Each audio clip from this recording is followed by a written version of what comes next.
पुँजीवादी प्रजातन्त्र अन्तर्गत स्वयं अमेरिका जस्तो विश्वको सबभन्दा धनी मुलुकका जनताको हालत बेहाल छ। अमेरिकामा 3 करोड जनता गरिबीको रेखामुनि बाँचिरहेका छन् र उनीहरू भोकमरीको शिकारमा छन्। अमेरिकाका ठुल्ठुला सहरमा मात्र होइन, अमेरिकाका भित्री भागमा पनि भोकमरीले व्यापकता लिएर गइरहेको छ। सन् 1980 देखि अहिलेसम्म भोकमरी 50% बढेको छ। मानिसहरूको गरिबी बढ्दैछ र आम्दानी घट्दैछ। सन् 1985 मा 2 करोड अमेरिकी बालबालिकाहरूले कष्टमय जीवन बिताइरहेका छन्। उनीहरू कुपोषणको शिकार छन् र उमेर पाकेकाहरूमा बिमारी बढ्दैछ। मजदुरहरूको उत्पादकत्व घट्दैछ। पहिले यो गरिबी र भोकमरी अल्पमतमा गनिएका काला जातिहरूमा मात्र फैलिएको थियो भने अब आएर यिनीहरू मात्र होइन, गोरा अमेरिकीहरू पनि भोकमरीको शिकार हुन थालेका छन्। यस्तो सङ्ख्या पनि बढ्दै गइरहेको छ। अमेरिकाको रोटीको टोकरीमा आजकल भोकमरी बसेको छ। कहिल्यै आर्थिक सङ्कट नभएकाहरू आज भोकको सङ्कटमा फँसेका छन्।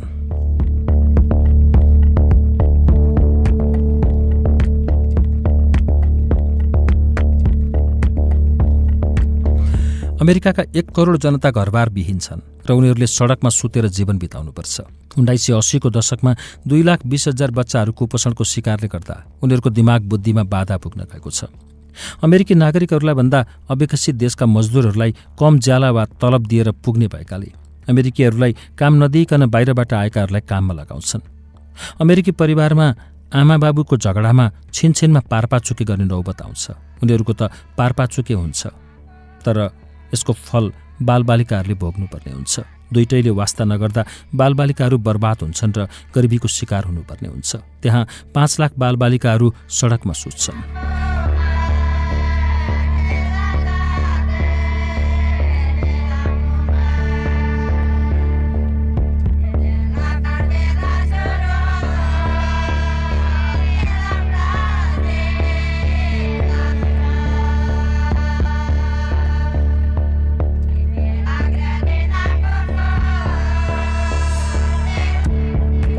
अमेरिकाका श्रमिक जनता, डाक्टर, इन्जिनियरहरूमाथि समेत एउटा षड्यन्त्र सुरु भएको छ।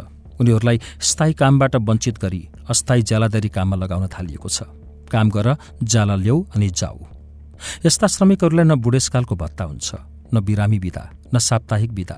सारा खर्च किफायत गरी पुँजीपतिहरूलाई सालमा $800 अरब बेच्न आउँछ।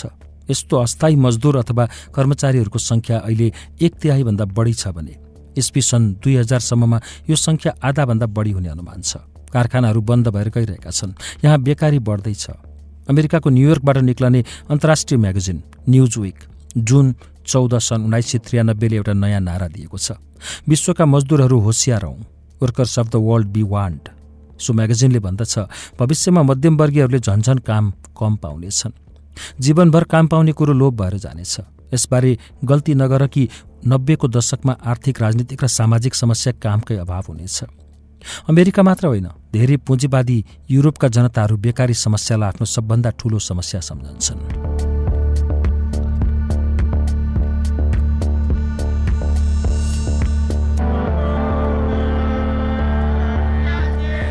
जापान, जहाँ दशकौंसम्म बेकारी समस्या धेरै तल्लो तहमा थियो, त्यहाँ भने आजीवन कामको सुरक्षा अब हावामा उडेर जान सुरु भएको छ। सो न्युज विकमा विलियम बर्गर लेख्छन् 10औं लाख आज कामबाट वञ्चित छन्। अमूल्य निपुण बुद्धि खेर गइरहेको छ। मानिसको भविष्यमा यसो गरौँला भन्ने स्वप्न पनि खेर गइरहेको छ। Billions are out of work, precious talents are being wasted and dreams are dying. सरकारको घाटा, बजेटको निको नहुने रोगले ग्रसित छन्। 10औं लाख जनताले अब उनीहरूले चाहेको काम पाउँदैनन्। आर्थिक मन्दीले ग्रसित पश्चिमी युरोपमा 2 करोडभन्दा बढी कामदारहरू बेकार छन्। अहिले कार्यशक्तिको 11% बेकार छन् र यो दर बढ्दैछ। 1 वर्षभन्दा बढी भइसक्यो युरोपका बेकारीहरूमध्ये आधाले कुनै पनि काम नपाएको। अमेरिकामा धेरै लामो समयसम्म काम नपाएका बेकारीहरूलाई दिइने राहत युरोपमा भन्दा पहिले नै हराइसकेको छ। अब करोडौं मजदुरहरूले अस्थायी वा आंशिक काम मात्र पाउँछन्, जसले गर्दा उनीहरू स्वास्थ्य सेवा, खर्च, पेन्सन इत्यादिबाट वञ्चित भएका छन्। बेलायतका 10 जनामध्ये 8 जनाले बेकारी समस्यालाई नै अहिलेको सबभन्दा ठूलो सङ्कट भन्ने गर्छन्। इसी, इम्प्लोइमेन्ट कमिसन र पेड्रिङ फ्लिन भन्छन् हामीले जनशक्ति बर्बाद गरिरहेका छौँ। सो न्युज विकको पृष्ठ 6 देखि 17 सम्म पढे यसबारे अझ विस्तृत विवरण पाइनेछ।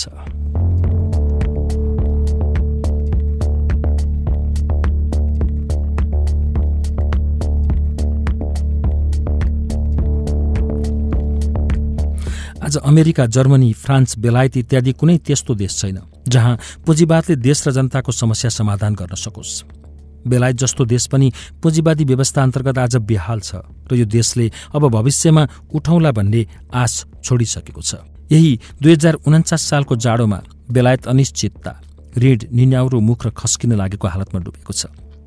बेकारी 10.8% भन्दा माथि बढ्दैछ। बैंकहरू, अरू व्यापारिक केन्द्रहरू र कारखानाहरूबाट मानिसहरू धमाधम निकालिँदैछन्। 10 जनामा 8 जना यो पुँजीवादी सरकारसँग असन्तुष्ट छन्। 49% बेलायती जनता मौका पाए देश छोडेर विदेश जान चाहन्छन्।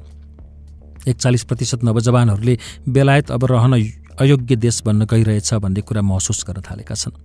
थ्याचरको 11.5 वर्षको राजले देशलाई बचाउनु सट्टा देशलाई बेचेको छ भन्न थालिएको छ। बेलायतलाई निराशाको टापु शीर्षकमा लेखहरू लेख्न थालिएको छ। टाइम इन्टरनेसनल 1993 मार्च 15 हेर्नुहोला।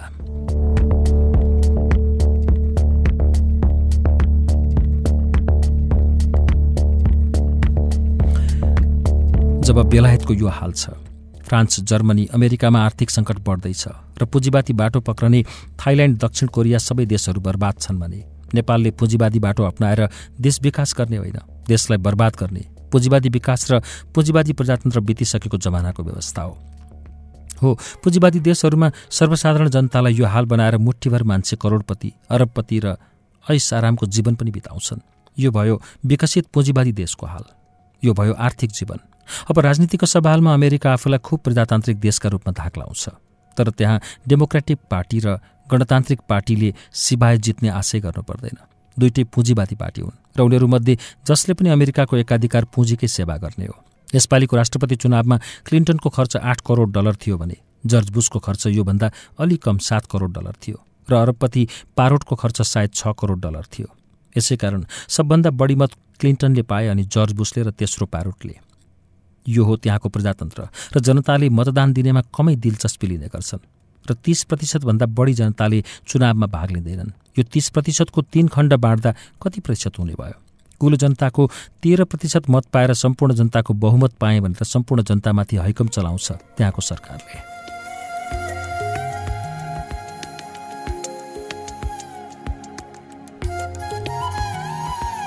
त्यहाँ मानव अधिकार छ रे, बोल्न, लेख्न, सभा संगठन गर्ने अधिकार छ रे।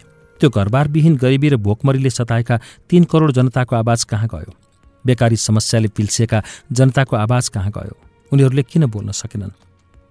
बोलेका भए उनीहरूको आवाज किन सुनिएन? पुँजीवादी समाजमा गरिबको आवाज जङ्गलमा गएर बाघ भालुको अगाडि रुनु जस्तै हो। कसलाई के वास्ता? पुँजीवादी प्रजातन्त्र आफै खाउँ, आफै लाउँ भन्ने अमानुषिक प्रजातान्त्रिक व्यवस्था हो र प्रजातन्त्रको नाउँमा एकाधिकार पुँजीपति वर्गको मनपरी तन्त्र हो। मजदुर वर्गीय राष्ट्रवाद नै सही राष्ट्रवाद हो। त्यो के को राष्ट्रवाद जहाँको सारा श्री सम्पत्तिको मालिक विदेशी बन्दछ अनि अर्काको फौजी अखडा बन्दछ, साम्राज्यवादको इसारामा चल्नु पर्दछ। मजदुर वर्गको राष्ट्रवाद समाजवादी राष्ट्रवाद हो। यसले नै नेपाली जनतालाई आफ्नो देशको खेत, बगान, खानी, कल कारखाना र निर्माण कार्यहरू जो आज ठेक्का पट्टामा चल्दछन् यसको मालिकका रूपमा स्थापित गर्छ। समाजवादी राष्ट्रवादमा नै नेपाली जनता आर्थिक क्षेत्रमा मात्र होइन, राजनैतिक, सामाजिक तथा सांस्कृतिक क्षेत्रका पनि मालिक बन्दछन्।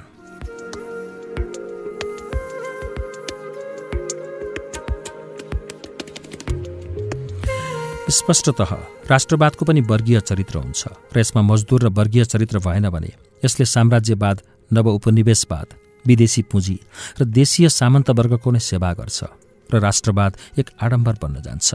हाम्रो राजनीतिक, सामाजिक, सांस्कृतिक क्षेत्रमा विदेशीको कब्जा जम्न थाल्छ। जहाँ औद्योगिक विकास भएको छैन त्यहाँ समाजवाद हुनै सक्दैन, तर यसको पूर्व स्वरूप राष्ट्रिय प्रजातन्त्र यहाँ हुन सक्छ।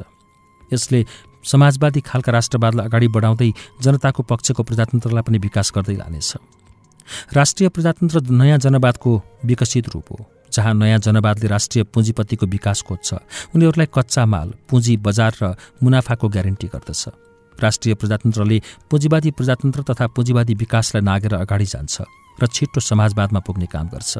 पुँजीवाद एकचोटि विकास भएपछि झटपट आफूलाई नाश गरेर समाजवादमा जान चाहँदैन र समाजवादी बाटोमा सकेसम्मको अडचन खडा गर्दछ।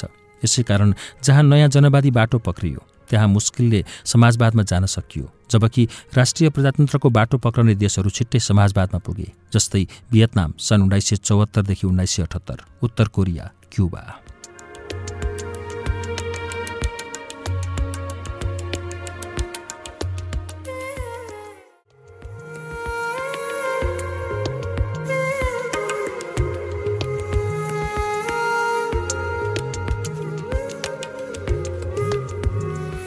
विकसित पुँजीवादी प्रजातान्त्रिक देशको जनताको यो हाल छ।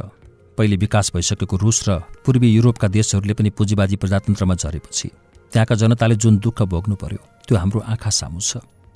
यी साम्राज्यवादी अमेरिका, बेलायत, जापान इत्यादि देशहरूको भरोसामा बाँच्न चाहने र विकास गर्न चाहने पुँजीवादी प्रजातन्त्रले नेपाली जनतालाई कहाँबाट सुख दिने? अमेरिकी साम्राज्यवादी विदेशी पुँजी र जापानी पुँजीको आधारमा विकास भएको दक्षिण कोरिया र थाइल्याण्डका जनताको के हाल छ त्यो पनि हाम्रो अगाडि छ। ती दुईटै देशहरू बाहिरबाट हेर्दा विकसित देशहरू हुन्। ती देशहरूमा बनेका सिमेन्ट र कारहरू हाम्रो देशमा आउँछन्। अरू पनि धेरै सामानहरू त्यहाँ बन्ने गर्छन्। थाइल्याण्ड हेर्दा भव्य देखिन्छ। ठुल्ठुला राम्रा घरहरू, राम्रा सडकहरू, संसारको सबभन्दा ठूलो हवाई ग्राउन्ड र विभिन्न कारखानाहरू। के त्यहाँ यिनले जनतालाई सुखी बनाए? दक्षिण कोरियाको कुरा गर्ने हो भने त्यहाँका जनता दयनीय हालतमा छन्। बेकारी भरमार छ। त्यहाँ पनि नेपालबाट जाने मजदुर सस्तो हुने हुँदा कोरियालीहरूका सट्टा उनीहरूले काम पाउँछन्। यसको मतलब त्यहाँका जनता पनि सबै सुखी छन् भन्ने होइन। आर्थिक सङ्कटले गर्दा त्यहाँ महिलाहरूले बाध्यतावश भ्रष्ट जीवन बिताइरहेका छन्। क्याम्पसका लड्कीहरू जस्तै उस्तै चरित्र बेचेर हिँड्छन्। होटल जाउँ भन्दा नाइ नभन्ने लड्कीहरू भरमार छन् र यतै रात बिताउँ भन्दा त्यो पनि तयार। ती लड्कीहरू देशमा व्याप्त आर्थिक सङ्कटले गर्दा मजबुर छन् अनि त्यो देश धेरै अघि नै 45 अरब डलर ऋणमा डुबिसकेको थियो। ब्याज 8 अर्ब तिर्नु पर्थ्यो। अब त त्यो ऋण पहिलेभन्दा धेरै बढ्यो होला।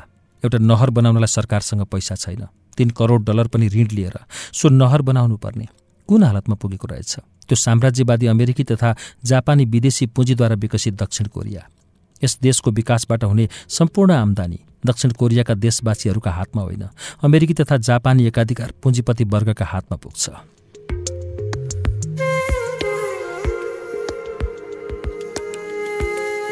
अब विकसित भनिएको थाइल्याण्ड हेरौँ। थाइल्याण्ड पनि बाहिरबाट हेर्दा अति विकसित छ, तर जनताका हातमा केही पनि छैन। जे छ सबै अमेरिकी तथा जापानी पुँजीपतिहरूका हातमा छ। त्यहाँको एउटा राजमार्ग पनि जापानी पुँजीपतिको सम्पत्ति हो। बिग्रियो भने बनाउने जापानले अनि त्यस राजमार्गबाट उठेको सम्पूर्ण रकम जापान जाने। एकचोटि मोटर त्यहाँबाट जान 10 भाट झन्डै आधा डलर कर तिर्नुपर्छ। यस्ता करहरू त थाइल्याण्डमा बाढी आए जस्तो आइरहन्छन् गइरहन्छन् र यसबाट हुने करोडौँ डलरको आम्दानी रोजै जापान जान्छ। अब थाईहरू धनी हुन्छन् कसरी? 1992 अप्रिल 12 को थाइल्याण्डको अखबार ब्याङ्कक पोस्ट पढौँ। यसमा दिए अनुसार थाइल्याण्डको हालत यस्तो छ। विश्वमा आत्महत्या गर्ने देशहरूमध्ये थाइल्याण्डको स्थान तेस्रो छ। थाइल्याण्डको आत्महत्याको सङ्ख्या त्यस बेलादेखि बढ्न थाल्यो जबदेखि थाई सरकारले विदेशी ऋण र विदेशी पुँजी भित्राएर औद्योगिक रूपले एसियाको एक नयाँ विकसित देश बनाउने नीति लिन थाल्यो। यसले गर्दा उद्योगहरू तथा अरू उद्यमहरूबाट हुने सम्पूर्ण आम्दानीले थाइल्याण्ड र दक्षिण कोरियामा रहेर जनजीवन उकास्नमा मद्दत गर्ने सट्टा सबै आम्दानी अमेरिका र जापान पुग्यो। थाइल्याण्ड र दक्षिण कोरिया जस्ता देशहरू र त्यहाँका जनता स्वयं त्यहाँको सरकार झन्झन अर्थसङ्कटमा पर्दै गए। सरकार झन्झन ऋणमा फसेर गयो र सानातिना कामका निम्ति पनि ऋण लिएर चलाउनु पर्ने भयो। सरकार 45 अरब डलर अर्थात् नेपाली रुपियाँको हिसाबमा 4 खर्ब रुपियाँ ब्याज तिर्नुपर्ने भएको छ। थाई रुपियाँको मूल्य घटेर गयो र यस्तो ऋणको सामा ब्याज तिर्न जनतामाथि कर लगाउनु पर्ने भयो। देशमा महँगी बढ्दै गयो र साधारण बिमारीमा पनि 100 करोड डलर खर्च गर्नुपर्ने भयो।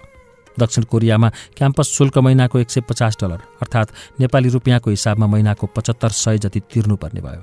अस्पतालमा नाउँ लेखाउन नेपाली रुपियाँको हिसाबमा 500 र रगत पिसाब जचाउन 7500 नेपाली रुपियाँ जति तिर्नुपर्ने भयो। घरमा कलह बढ्न थाल्यो। पारपा चुकेका घटनाहरू बढे। बालबालिकालाई हेर्ने माया गर्ने कोही भएन र दुःख कष्ट सहन नसक्दा साना साना बालकहरूले पनि आत्महत्या गर्न थाले। 1992 अप्रिलको ब्याङ्कक पोस्ट अखबारका अनुसार 10 वर्षकी लड्की आफ्ना 12 र 4 वर्षका दिदीबहिनीसहित विष खाएर मरिन्। जनजीवन निराशापूर्ण, जिउने बाटो रहित भएर गयो। 1 लाख जनसङ्ख्यामा 7 जनाले आफ्नो आत्महत्या सफलताका साथ गर्थे भने बितेको 10 वर्षमा यो सङ्ख्या बढेर 2 गुणा भएको छ र आत्महत्या गर्ने कोसिस गरेर असफल हुनेहरू उत्तिकै छन्। आत्मगौरव भन्ने कुरा खत्तम भएर गयो। आजकल त्यहाँ गरिब हुनुको मतलब हो मनुष्य जीवनका रूपमा अस्तित्वविहीन भएर धुलोमा मिलेर जानु। आत्महत्या गर्नेहरूमा सबभन्दा बढी सङ्ख्या 15 वर्षदेखि 30 वर्षभित्रका छन्। त्यसपछिको बढी सङ्ख्या सरकारी कर्मचारीहरूको छ। गरिबीले सताइएको किल्ली पोङ सोमारी भन्ने व्यक्तिलाई आत्महत्या गर्न नदिन प्रहरीले अनेक प्रयत्न गर्दा पनि उसले आफ्नो जीवन लिई छाड्यो।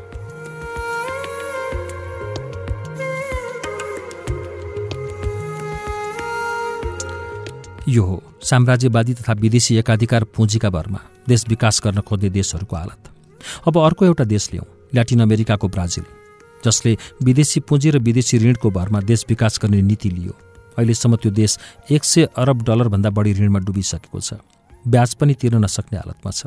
त्यहाँका कफी बगानहरू सबै विदेशी पुँजीका हातमा छन्। देशको प्राकृतिक स्रोतबाट आएको सारा पानी बगानहरूमा ठुल्ठुला पाइप हालेर लगिएको छ। करिब 2 साल अघि आकाशबाट पानी नपर्दा लाखौं जनता पानीको प्यासले तडपेर मरे। यी सब कुराहरू विदेशी पुँजी र त्यसको दलाली गर्ने सरकारलाई कुनै मतलब थिएन। विदेशी पुँजी र विदेशी ऋणका भरमा देश विकास गर्न खोज्ने पुँजीवादी प्रजातान्त्रिक सरकारले नेपाललाई पनि यतै लगिराखेको छ।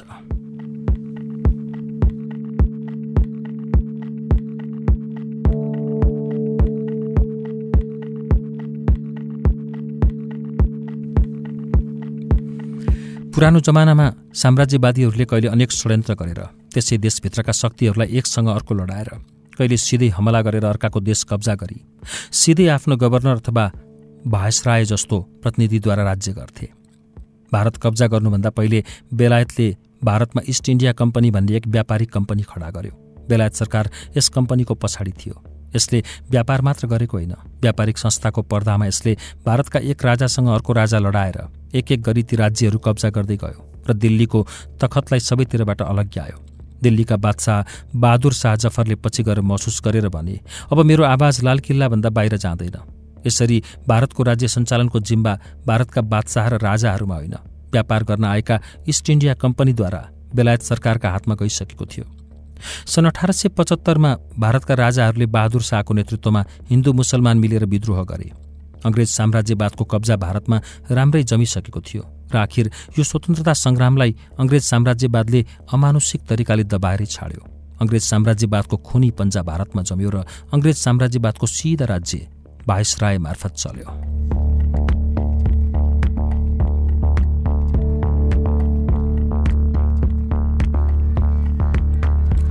भारत जस्तै विश्वका अनेक देशहरूमाथि अंग्रेज साम्राज्य फैलिएको थियो र त्यसबेला अंग्रेज साम्राज्यमा घाम अस्ताउँदैन थियो। द्वितीय विश्वयुद्धले एकातिर अंग्रेज साम्राज्यवादले लडाईँ जिते पनि यसको शक्ति क्षीण गरिदिएको थियो। ठाउँ ठाउँको राष्ट्रियता स्वतन्त्रता आन्दोलनले ती देशहरू अंग्रेजको हातबाट मुक्त हुँदै गए। यस्तै स्वतन्त्रता आन्दोलनले अन्य मुलुकहरू अरू साम्राज्यवादीहरूका हातबाट मुक्त हुँदै गए। यसमध्ये चीन, उत्तर कोरिया, क्युबा, भियतनाम इत्यादि देशहरू जसले मार्क्सवादी लाइन लिएर सङ्घर्ष गरे, उनीहरू साम्राज्यवादबाट पूर्ण रूपले मुक्त भए।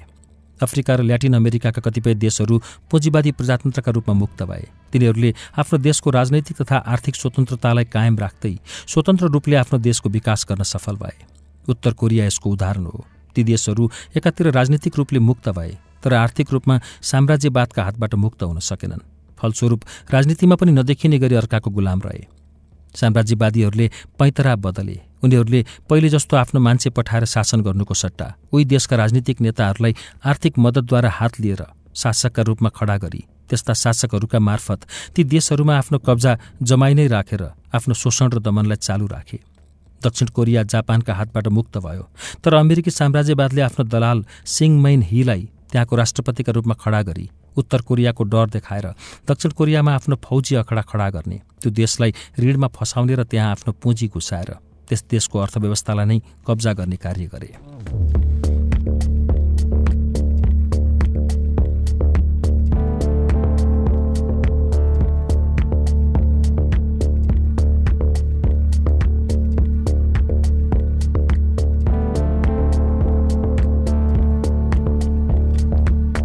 दक्षिण कोरिया हेर्दा स्वतन्त्र तर अमेरिकी साम्राज्यवादका इसारामा नाच्नुपर्ने दक्षिण कोरियाई सरकारले अमेरिकाको इजाजत बिना केही कदम उठाउन सक्दैन र देशलाई अमेरिकी तथा जापानी पुँजीबाट शोषण गराइराख्न बाध्य छ र आफूले ऋण बोक्दै हरेक सानो कामका निम्ति पनि ऋण नलिई काम नचल्ने भएको छ। जनजीवन बर्बाद छ। जुन हाल दक्षिण कोरियाको छ उही हाल थाइल्यान्डको छ। यस विश्वका कैयन देशहरू अमेरिकी साम्राज्यवादीका चङ्गुलमा फसी हेर्दा स्वतन्त्र तर व्यवहारमा अर्काको गुलाम भएर साम्राज्यवादीहरू र विदेशी एकाधिकार पुँजीद्वारा शोषित पीडित भएर बाँच्नु परेको छ। स्वयं चीन बाहिरबाट हेर्दा स्वतन्त्र तर आफ्नो दलाल सरकारद्वारा शासित देश नै नवउपनिवेशी देश हो। जनवादी शक्तिले मुक्त नगरेसम्म अमेरिकी साम्राज्यवादको दलाल चेङद्वारा शासित र शोषित रह्यो। अमेरिका नै नवउपनिवेशवादको जन्मदाता हो। हरेक देशको अर्थव्यवस्थामाथि कब्जा गर्नु र सके त्यहाँ फौजी अखडा खडा गर्नु अमेरिकी साम्राज्यवादको नवउपनिवेशवादी नीति हो। अंगोलामा युनिता पार्टीलाई मार्क्सवादी सरकार विरुद्ध उक्साउने र सहयोग गर्ने पनि अमेरिकी साम्राज्यवादी नै हो। अमेरिकी सरकार चाहँदैन थियो कुनै देशमा समाजवादी व्यवस्था स्थापना होस्, कारण समाजवादी व्यवस्थाले आफ्नो देशभित्र अर्काको शोषण गर्ने इजाजत दिँदैन। तर युनिताले पनि जब अंगोलामा काबिन्दामा पछि त्यो इलाका कब्जा गर्ने स्थिति उत्पन्न भयो, अमेरिकी साम्राज्यवादले युनिताको विरोधमा शिर उठाउन थाल्यो। अंगोलाको 5 लाख ब्यारेल तेलमध्ये 2/3 काबिन्दामा उत्पादन हुन्छ। त्यो तेल अंगोलाको प्राकृतिक स्रोतबाट उत्पादन भएको हो। तर अमेरिकाले यही सन् 1993 को जनवरी 25 भन्दछ, त्यहाँका जनता हाम्रा हुन् र यहाँको तेल हाम्रो सम्पत्ति हो। त्यहाँको तेल छोइयो भने गम्भीर परिणाम हुन्छ। आश्चर्य छ, अंगोलाको क्षेत्र अमेरिकाको कसरी भयो र त्यहाँको तेल अमेरिकाको सम्पत्ति कसरी भयो?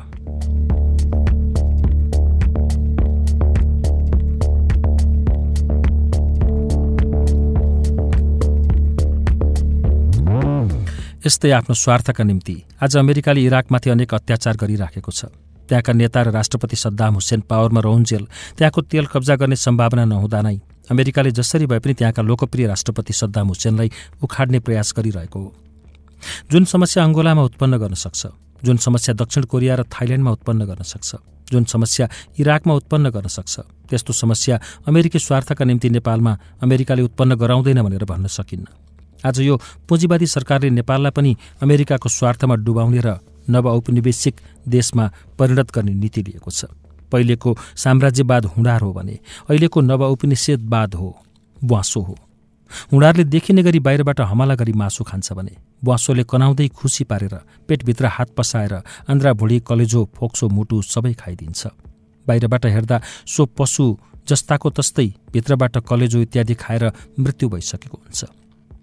यही हो आजको नवऔपनिवेशवाद, जो पहिले मद्दतका नाउँमा भित्र पस्छन्, अनेक आर्थिक मद्दत पनि दिन्छन्, अनुदान दिन्छन्, तर ऋणमा फसाउँछन्, आफ्नो पुँजी घुसाउँछन् र क्रमशः राजनीति तथा आर्थिक व्यवस्थामा कब्जा जमाउँछन्। ऋणमा फसाएर चलफेर गर्न नसक्ने हालतमा पुर्याउँछन् र मौका पारेर फौजी मद्दतका नाममा त्यस देशमा आफ्नो फौजी अखाडा खडा गर्छन्। त्यसरी एकपटक फौज घुसाउन पाएपछि फर्कने नाम लिँदैनन्।